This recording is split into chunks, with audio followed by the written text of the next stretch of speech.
Mga anak ako, mayroon na naman si nanay nakaplaga na bagong kwento. Aleluya.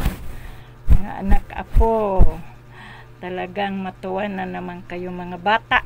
Laro ng mga bata ngayon, oh. Ito yung mga paborito nyo. Pakita ko nga sa inyo kung ano ang nangyari itong laruan na to. Kompleto talagang mga bata ngayon. May mga laruan na, magpapasko na. Bibili na kayo nito mga anak apo. Tingnan natin, oh. Sabi na dito, how did the teddy bear gets its name?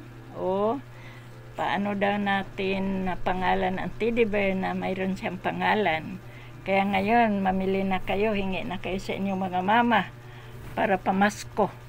Mayroon na naman pasiklab si nanay ngayon na mga laruan. Kasi magpapasko na. Sabi dito, mga anak apo, sabi niya, how did the teddy bear gets its name?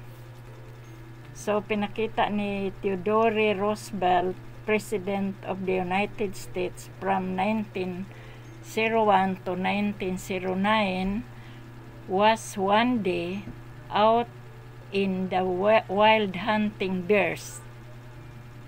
He comes across a little bear cub. Because it was so small and cuddy, he could not kill it, but let it wander off.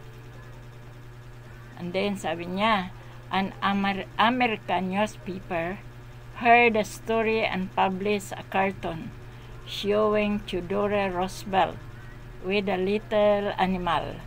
Sometimes later, a toy maker wrote to the president asking for permission to make a soft, cuddy toy bear, a name after him. Theodore Roosevelt's nickname was Teddy Roosevelt. The toy maker wanted to call his toy a teddy bear. Ever since then, one of the favorite toys of young children. Everywhere has been a teddy bear. O, ito na mga anak apo. Talagang paborito ninyo to.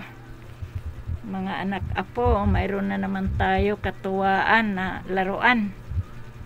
Sa matagal na panahon, si Theodore Roosevelt, President of the United States, mula sa yung binasa natin kanina sa English, 1901 to 1909, isang araw nangayam si Theodore Roosevelt ng mga ligaw na mga bear. So, may tumawid na maliit na bear cub dahil sanggol pa, hindi niya pinatay. Kaya yung sa American newspaper, narinig niya na may kwento na naipublish na sa mga karton palabas ni Theodore Roosevelt na maliit na mga animal. So, sumulat siya doon sa presidente, nagpaalam siya, gagawa siya ng maliit na cuddy toy bear. Pangalanan niya ng Theodore Roosevelt, ang palayaw. So, nung pangalan na yon naging Teddy Roosevelt. So, ang laruan ito ay ginawa niya sa pangalan na teddy bear.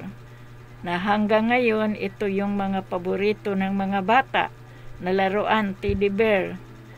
Sabi niya, galing talaga, alam na natin bakit may mga teddy bear sa mga mall. Kaya maraming mga teddy bear sa mga mall, mga anak apo, magpapasko na.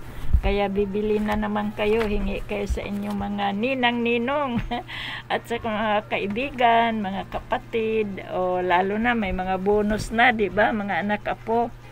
Kaya hingi kayo, bibili kayo ng mga teddy bear na pakita ko sa inyo na bilang ating mga laruan na sikat na mga laruan sa Pilipinas o kahit sa ibang bansa. Talagang sikat yung mga teddy bear na to. Kaya salamat sa aking mga anak apo na lagi lang kayo nakikinig sa araw-araw natin na mga pakulo. O Lord Jesus, kaya para hindi tayo maboboring, kailangan natin na makinig sa mga kwento na mga ano naman ito na kwento, hindi naman kundi di naman masama, kaso lang maganda pakinggan kasi malalaman natin bakit mayroon mga teddy bear. Kaya pala mayroon mga teddy bear, ito mula kay Teddy Roosevelt ang nagsimula nito. Kaya ngayon, mga anak apo, pasalamat pa rin tayo sa ating Panginoon nang lagi ko lang ipaalam sa inyo mga anak apo na huwag talaga tayo maligtaan ng panalangin. Kasi yung ating Panginoon talagang nagpaalaala na siya. Kaya marami na tayong nakita sa mundo na mga kahabagan. Kaya kailangan talaga natin na, kasi parang nakalimutan na kasi natin yung Panginoon na na tayo sa mga sanglibutan. So nagpaalaala na yung ating Panginoon na siya, nakalimutan na natin. Kaya ang kailangan lagan natin, pahalagahan natin yung ating mga panalangin mga anak apo, lalo na sa mga panahon ngayon na ang ating Panginoon ay nagpaalaala na sa bawat isa sa atin na kailangan talaga tayo mudulog at manalangin sa Kanya. Na magpasalamat, mayroon man o wala, salamat pa rin tayo sa ating Panginoon mga anak apo, na huwag talaga kayong mangkalimot sa ating mga panalangin at pag-alaala sa Kanya. At talagang pahalagahan natin yung ating Panginoon dahil siya lang ang makatulong sa ating, wala ng iba. Huwag tayong magtiwala talaga sa ating mga sarili, hindi natin kaya to kung wala yung Panginoon. Ang ating rin Panginoon, talagang kung wala rin tayo, talagang kailangan din niya tayo. Kaya salamat sa ating kwento ngayon, kahit kwento lang, pero paalala ko pa rin sa bawat mga kapatid, mga bago ngayon nakikinig, o mga kilala ko, o lahat ng mga anak apo, kailangan talaga natin ang panalangin. Praise the Lord. Shout out sa inyong lahat. Malapit na ang Pasko, mga anak apo. Kaya hingi na kayo ng teddy bear. Oh Lord Jesus, praise the Lord. Bye-bye sa inyo mga anak apo. Bye-bye. Amen.